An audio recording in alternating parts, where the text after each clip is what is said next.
Eles tinham tudo. Os melhores jogadores, o melhor futebol, a torcida do mundo inteiro. Mas mesmo assim, não conseguiram ganhar a Copa do Mundo. Neste vídeo, você vai conhecer as 10 gerações mais fortes da história que não levaram o maior título do futebol. E entender por que o destino foi tão cruel com elas. Ganhar uma Copa do Mundo exige mais do que talento. É preciso sorte, momento, união, cabeça. Ao longo da história, algumas seleções montaram elencos que pareciam imbatíveis, mas sucumbiram no momento decisivo. Seja por injustiças, apagões ou simplesmente pela mística do futebol, essas gerações marcaram época, mas não ergueram a taça. E hoje vamos revisitar cada uma delas. Já deixa o like e se inscreve no canal se você é apaixonado por história do futebol. Porque esse vídeo é um verdadeiro passeio pela memória. Inglaterra 2006. O time dos Galácticos ingleses. O elenco? Rooney, Gerrard, Lampard, Beckham, Terry, Ferdinand, Ashley Cole. Uma constelação de estrelas que brilhava na Premier League, mas que nunca se conectou de verdade na seleção. Em 2006, sob o comando do sueco Sven-Göran Eriksson, a Inglaterra era uma das favoritas ao título. O time misturava técnica, força física e experiência. Muitos desses jogadores eram líderes absolutos em seus clubes, mas na seleção, o encaixe nunca aconteceu. Lampard e Gerrard, por exemplo, eram dois dos melhores meio-campistas do mundo, mas nunca conseguiram jogar bem juntos, ocupando espaços parecidos e atrapalhando o equilíbrio do time. A Inglaterra até começou bem, com vitórias sobre Paraguai e Trinidad e Tobago, além de um empate contra a Suécia. Nas oitavas, eliminou o Equador por 1-0, com gol de falta de Beckham. Mas nas quartas de final, contra Portugal, o roteiro se repetiu. Empate sem gols no tempo normal. Rooney expulso após um pisão em Ricardo Carvalho e o drama dos pênaltis.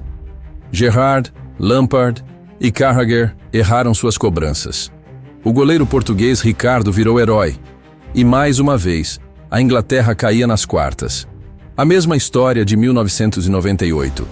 A mesma dor de 2002. E o fim de uma geração que tinha tudo, menos unidade. O vestiário após o jogo foi descrito como frio por alguns jornalistas. Beckham anunciou que deixaria o cargo de capitão. Eriksson também sairia. O que parecia o auge de uma geração se tornou seu epitáfio. A Inglaterra de 2006 mostrou que talento individual não basta. É preciso química, comando e um plano claro para vencer no palco mais difícil do futebol. Argentina 2006. O futebol arte com final precoce. A Argentina de Pekerman encantava.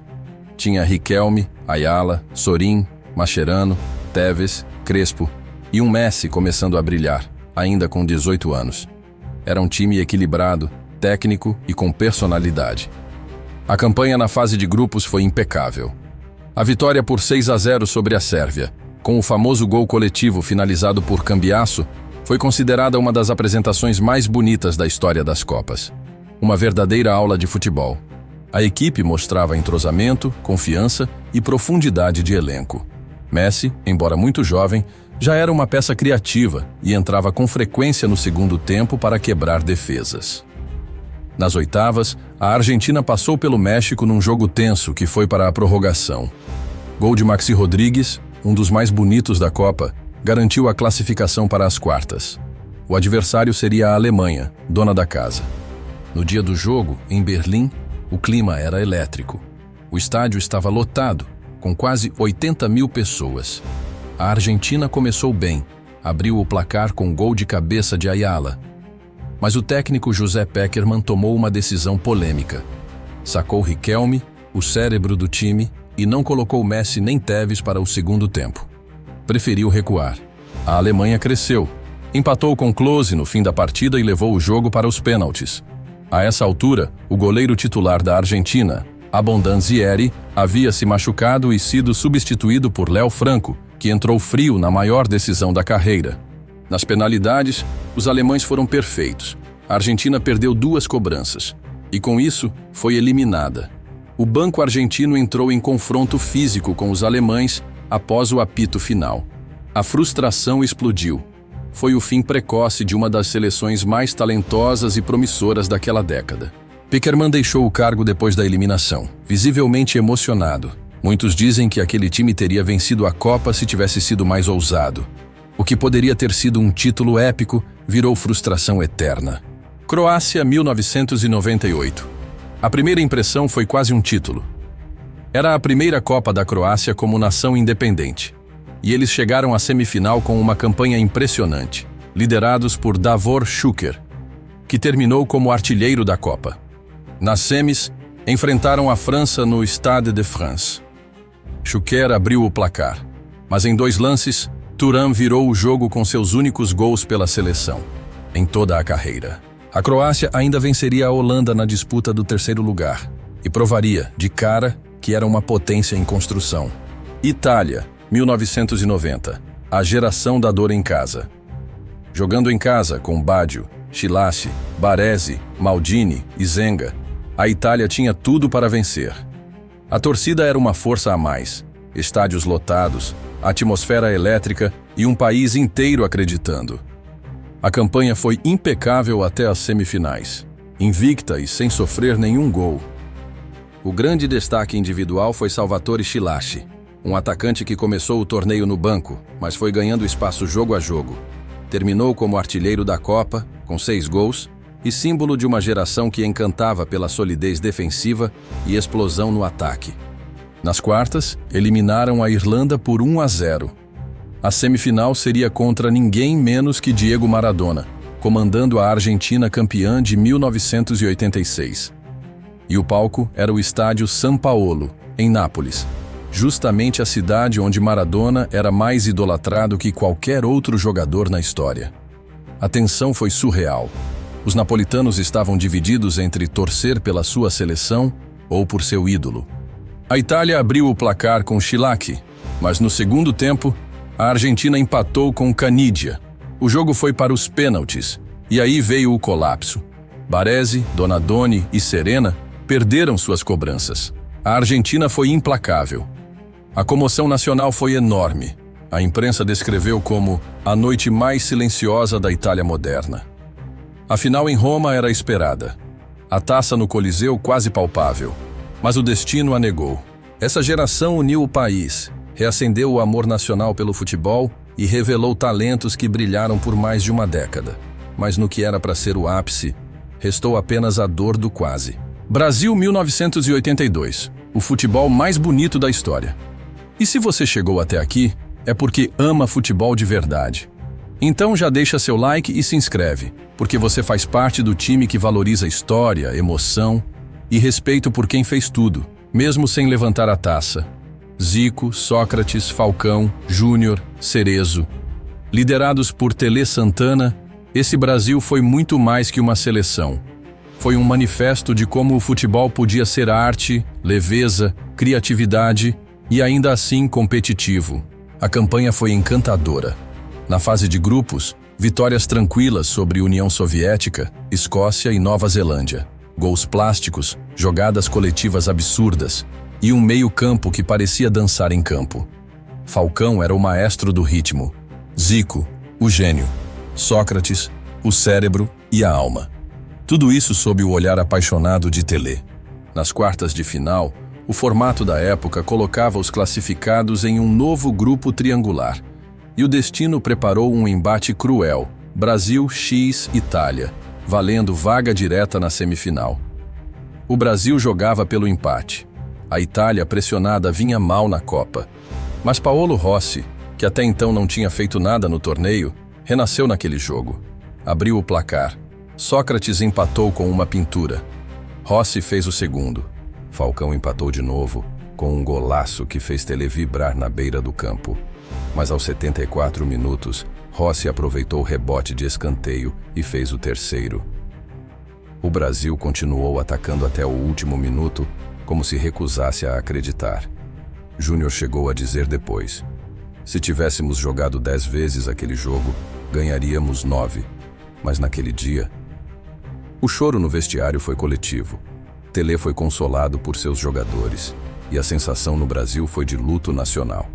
Esse time não ganhou, mas entrou para a história como talvez a seleção mais adorada de todos os tempos. O Brasil de 1982 é lembrado até hoje como o maior exemplo de que o futebol não é só sobre levantar a taça. É sobre deixar uma marca que nenhuma estatística apaga.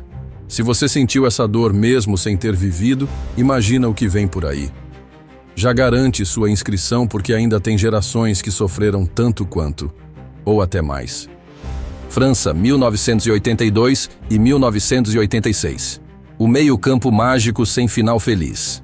Michel Platini, Alain Giresse, Jean Tigana e Luiz Fernandes. O chamado Carré Magique, quadrado mágico, formava um dos meios-campos mais técnicos e entrosados da história do futebol. Em 1982, a França encantava o mundo com sua criatividade, posse de bola refinada e visão tática avançada. Na semifinal contra a Alemanha, tudo parecia caminhar para uma noite épica. Após um empate por 1-1 no tempo normal, a França abriu 3-1 na prorrogação. Mas a Alemanha reagiu, empatou e levou a decisão para os pênaltis. O que marcou aquela partida, no entanto, foi o momento brutal em que o goleiro Harald Schumacher colidiu violentamente com Patrick Battiston, fora do lance. O francês perdeu 2 dentes, sofreu uma concussão e saiu desacordado de maca. O juiz não marcou falta, e Schumacher sequer foi advertido. Até hoje, esse lance é considerado uma das maiores injustiças da história das Copas. Nos pênaltis, a Alemanha foi eficiente. A França, abalada e exausta, sucumbiu. A cena de Platini, abraçado a seus companheiros em lágrimas, entrou para a história. 4 anos depois, no México, o sonho parecia possível novamente. A França voltou ainda mais madura. Eliminou a campeã Brasil nas quartas com uma vitória emocionante nos pênaltis, em um dos maiores jogos da história da Copa do Mundo. Mas na semifinal, outra vez a Alemanha. E novamente, outra derrota. Era o fim da linha para uma geração que havia encantado a Europa e o mundo. Platini já era um ícone. Tigana e Giresse, referências técnicas. Luiz Fernandes, um pulmão incansável. Mas a recompensa máxima nunca veio. Uma geração brilhante, sem troféu, mas com um legado eterno no coração dos apaixonados por futebol-arte. Portugal, 1966, a geração de ouro antes da geração de ouro. Comandados por Eusébio, Portugal estreava em Copas com um time fortíssimo. A geração de 1966 foi um marco no futebol português, com jogadores como Coluna, Simões, Torres e, claro, Eusébio, o maior craque da história do país até então. A campanha foi histórica desde o início. Na fase de grupos, venceram a Hungria e a Bulgária e protagonizaram uma das partidas mais emblemáticas da história do torneio ao derrotar o Brasil, então bicampeão mundial, por 3-1, em um jogo onde Pelé foi caçado em campo e saiu lesionado. Eusébio brilhou, marcou gols, encantou o mundo com sua força, velocidade e potência nos chutes. Nas quartas de final, Portugal enfrentou a surpreendente Coreia do Norte, que havia eliminado a Itália. O jogo começou com um susto. Em 25 minutos, a Coreia abriu 3-0. Mas o que se seguiu foi uma das maiores viradas da história das Copas. Com uma atuação lendária, Eusébio marcou 4 gols e conduziu Portugal a um épico 5-3. Foi um dos maiores shows individuais já vistos em mundiais. Na semifinal, jogaram contra a Inglaterra, anfitriã e favorita. A partida foi disputada no mítico estádio de Wembley. Portugal foi obrigado a se deslocar de Liverpool para Londres em cima da hora, após decisão polêmica da organização, o que tirou o time do conforto e da adaptação. A Inglaterra venceu por 2-1, com 2 gols de Bob Charlton. Eusébio ainda marcou de pênalti, mas não foi suficiente. Na disputa pelo terceiro lugar, vitória por 2-1 sobre a União Soviética. Portugal terminou a Copa em terceiro lugar, com Eusébio como artilheiro do torneio com 9 golos e herói nacional absoluto. Foi uma campanha de afirmação, de superação e de magia. Portugal mostrou ao mundo que era muito mais que coadjuvante. E mesmo sem o título, Aquela geração entrou para a história como uma das mais apaixonantes e injustiçadas da Copa do Mundo. Holanda 1974 e 1978. A laranja mecânica parou 2 vezes. O time de 1974, liderado por Johan Cruyff, revolucionou o futebol com o chamado futebol total. A ideia era simples, mas brilhante. Todos atacam, todos defendem. O posicionamento tático era fluido. Os jogadores trocavam de posição o tempo todo, e o domínio de posse era quase hipnótico. A laranja mecânica eliminou Brasil e Argentina com autoridade. Contra o Brasil, atual campeão do mundo, deu um verdadeiro baile tático. O 2-0 parecia pouco para o que foi apresentado em campo. Na final contra a Alemanha, o domínio começou de cara. A Holanda trocou mais de 15 passes sem deixar os alemães tocarem na bola. E ainda conquistou um pênalti antes do primeiro toque adversário. Neeskens converteu. 1-0. Mas a Alemanha reagiu, Beckenbauer controlou o meio-campo e Gerd Müller virou a partida. Final, 2-1. Em 1978, sem Cruyff, que se recusou a ir à Copa após uma tentativa de sequestro envolvendo sua família, a Holanda ainda assim foi fortíssima. Passou por Áustria, Alemanha Ocidental, Itália e chegou à final. O adversário, a Argentina de Kempis, jogando em casa e embalada pela torcida. O jogo foi tenso, recheado de polêmicas, desde a bola entregue minutos antes do início com peso supostamente irregular, até o atraso argentino para observar os uniformes holandeses. A final foi para a prorrogação, e os holandeses perderam por 3-1. Foram 2 finais seguidas, 2 vices, mas uma escola eterna. O futebol total da Holanda serviu de base para gerações futuras, influenciou treinadores como Guardiola e mudou para sempre o jeito de pensar o futebol moderno. 2 finais, 2 derrotas, mas uma revolução eterna. Muita gente acha que a Holanda de 74 foi maior que o Brasil de 82. E você? Quem foi o melhor time que não levou? Hungria 1954. A maior zebra da história das Copas. A Hungria de Puskás era considerada a melhor seleção do mundo. Era chamada de Aranik Sapat, ou Time de Ouro. Comandada por Gustav Sebes e liderada em campo por Ferenc Puskás, essa equipe fez história ao praticar um futebol ofensivo, técnico e envolvente. Entre 1950 e 1954, foram 31 jogos invictos, incluindo uma vitória por 6-3 sobre a Inglaterra em Wembley, algo até então impensável. Na Copa de 1954, a Hungria começou arrasadora. 9-0 na Coreia do Sul e 8-3 sobre a Alemanha Ocidental na fase de grupos. Era a grande favorita ao título. Puskás chegou a se machucar, mas voltou para a final, mesmo sem estar 100%. Na decisão, reencontraram os alemães. Em menos de 10 minutos, a Hungria já vencia por 2-0, mas a Alemanha reagiu. Empatou ainda no primeiro tempo e virou com Hahn aos 84 minutos. A Hungria teve um gol anulado nos minutos finais, até hoje discutido. E Puskás, jogando no sacrifício, não conseguiu mudar o destino. O jogo ficou conhecido como o Milagre de Berna, a zebra mais famosa da história da Copa. Uma virada improvável, histórica e, para muitos, injusta. A Hungria nunca mais chegou perto disso. Depois daquele Mundial, o regime político apertou, vários craques desertaram ou foram silenciados e o time de ouro foi desfeito aos poucos. O legado, no entanto, ficou. A Hungria de 1954 é lembrada como uma das seleções mais revolucionárias e encantadoras que o futebol já viu, e como um dos maiores exemplos de que o melhor time nem sempre vence. Brasil, 1950. A dor que moldou o futebol nacional. Era no Maracanã, contra o Uruguai. Com 200 mil pessoas no estádio. Era 1950. O Brasil inteiro parou. Era a primeira Copa do Mundo após a Segunda Guerra Mundial. A esperança eufórica de um país inteiro estava depositada ali. Naquele time, naquele estádio, naquele dia. O Brasil vinha de uma campanha avassaladora, goleadas em sequência. Vitória por 7-1 na semifinal contra a Suécia. Depois, 6-1 na Espanha. A seleção era uma máquina ofensiva. Zizinho, Ademir, Jair, Bauer.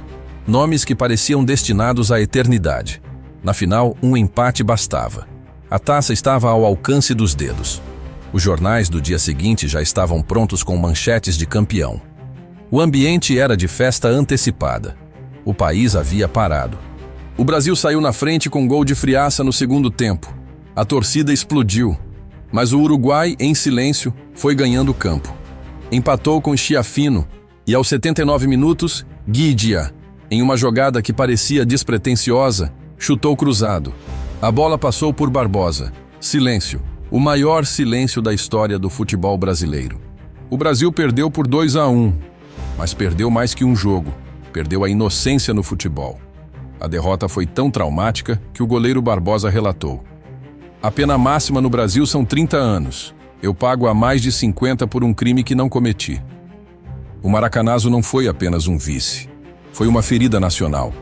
O branco foi abandonado da camisa da seleção por superstição. A derrota virou trauma. A humilhação moldou a obsessão futura pela vitória. Mas desse trauma nasceu o desejo de vingança e a força para 1958 e 1962. Essa cicatriz, por mais dolorosa que tenha sido, construiu o Brasil como potência do futebol mundial. Essas gerações não levantaram a taça, mas deixaram marcas eternas. Agora é contigo. Monta teu top 3 seleções favoritas que não ganharam a Copa. Se curtiu esse vídeo, deixa o like, compartilha com um amigo que ama a história do futebol e, claro, se inscreve no canal para não perder os próximos. Aqui a gente honra o futebol de verdade, com emoção, memória e reverência. Nos vemos no próximo.